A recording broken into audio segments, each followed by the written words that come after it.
Associate, iko hivi, mume kwenye ndoa hawezi kumbaka mke wake.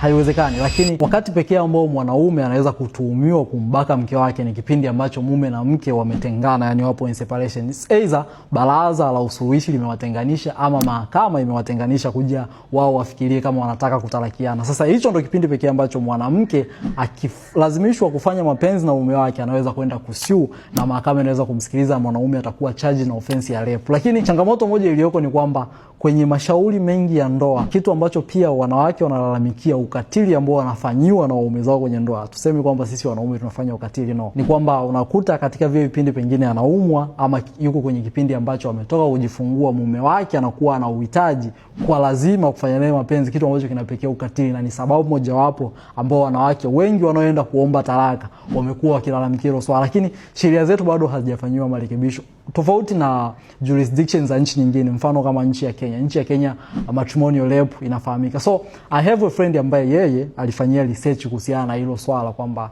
matrimonial rape waangalie sheria namna gani iweze kubadilika. And of course nitaendelea kufanya follow up, lakini kama ukijua kwamba mwanaume ni kweli hawezi kumbaka mke wake, hiyo ni general rule, lakini inawezekana kipindi ambacho ametenganishwa, hawajatalakiana, akala system kwa mke wake bila ridhaa yake, hiyo itakuwa inasabika kama rape. Na endapo mwanaume akashtaki, mwanamke akashtaki, maana yake kuna kama miaka 30 hiyo gerezani, kama akiweza kudhibitisha bila kuacha shaka lolote.